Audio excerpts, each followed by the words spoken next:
Hello दोस्तों, कैसे हो आप सब। आप सब ने पिछले भाग के प्रश्न बनाए या नहीं बनाए, बना ही लिए होंगे। तो आइए आज हम फिर संख्याओं के साथ थोड़ा और खेलते हैं। तो हम इस भाग में पढ़ेंगे कि अभाज्य गुणनखंड क्या होते हैं, सार्व गुणनखंड और सार्व गुणज क्या होते हैं और HCF क्या होते हैं। तो आइए हम सबसे पहले पढ़ते हैं अभाज्य गुणनखंड क्या होते हैं। तो अभाज्य मतलब वो संख्या है जो केवल एक या स्वयं से विभाजित हो, और गुणनखंड क्या होते हैं कि वह संख्या किस किस संख्याओं से विभाजित हो रही है। तो अभाज्य गुणनखंड क्या हो गई, वह संख्या है जो अभाज्य भी हो और उस संख्या को विभाजित भी कर रही है। इसे समझने के लिए हमने एक संख्या 60 ले ली है। तो हम जब 60 को 2 से विभाजित करते हैं तो 30 होता है, और 30 को फिर 2 से विभाजित करते हैं तो 15 होता है, और 15 को 3 से विभाजित करने पे 5 आता है, और 5 को 5 से विभाजित करने पे 1 आता है। तो आप देख सकते हैं कि 30 गुने 2 बराबर 60 और 15 गुने 2 बराबर 60, या 5 गुने 3 गुने 2 बराबर 60। तो हम 60 को कैसे लिख सकते हैं, 2 गुने 2 गुने 3 गुने 5। तो 2, 3 और 5 एक अभाज्य संख्या हुई, तो यह एक अभाज्य गुणनखंड हुए। आइए अब हम देखते हैं सार्व गुणनखंड क्या होते हैं और सार्व गुणज क्या होते हैं। हमने दो संख्याएं ले ली हैं, 6 और 8। तो 6 के गुणनखंड कौन कौन से हैं, 1, 2, 4 और 6। और 8 के गुणनखंड कौन कौन से हैं, 1, 2, 4 और 8।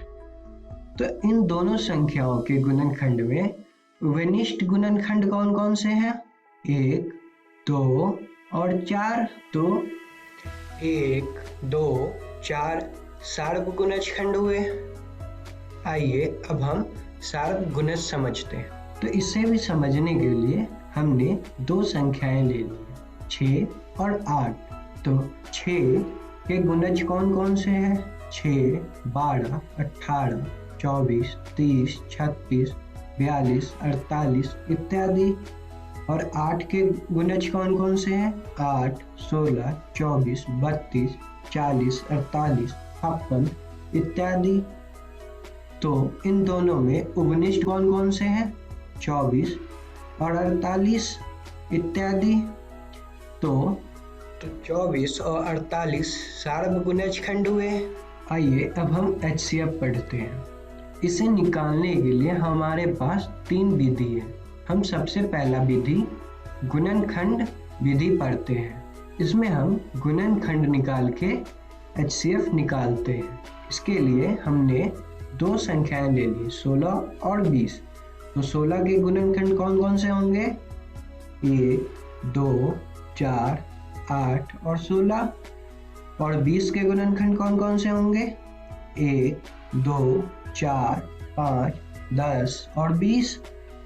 इन दोनों संख्याओं के गुणनखंड में उपनिष्ठ गुणनखंड कौन कौन से हैं, 1, 2 और 4।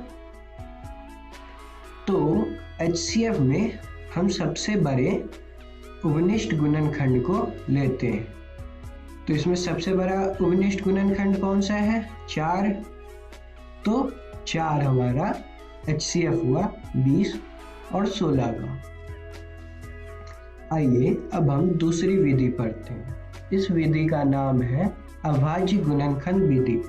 आप लोगों ने अभाज्य गुणनखंड पढ़ा था, उसी तरह हम इसमें भी अभाज्य गुणनखंड निकाल के HCF निकालेंगे। तो इसे समझने के लिए हमने दो संख्याएं फिर ले ली है, 24 और 42। तो जब हम 24 को 2 से विभाजित करें तो 12, फिर 12 को 2 से विभाजित करें तो 6, फिर 6 को 2 से विभाजित करें तो 3, और 3 को 3 से विभाजित करें तो 1। इसी तरह हम जब 42 को 2 से विभाजित करें तो 21, और 21 को 3 से विभाजित करें तो 7, और 7 को 7 से विभाजित करें तो 1 आता है। तो हम 24 को कैसे लिख सकते हैं? 2 गुने 2 गुने 2 गुने 3। और 42 को कैसे लिख सकते हैं? 2 गुने 3 गुने 7। तो 2 इसमें उभनिष्ठ है और 3 भी उभनिष्ठ है, तो 2 गुने 3 बराबर 6 होते हैं। तो 6 इन दोनों संख्याओं का HCF हुआ। आइए अब हम तीसरी विधि पढ़ते हैं। इस विधि का नाम है विभाजक विधि। इससे भी समझने के लिए हम इस विधि में विभाजित करके HCF निकालते हैं।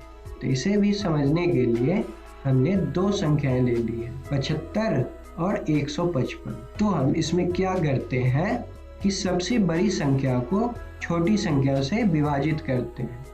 तो जब हम 155 को 75 से विभाजित करें तो हमारे पास क्या बचेगा? 5, क्योंकि 75 गुने 2 बराबर 150 होते हैं। फिर हम जो बची हुई संख्या है उससे छोटी संख्या को विभाजित करते हैं। तो हम देख सकते हैं कि 5 से 75 विभाजित हो रहा है।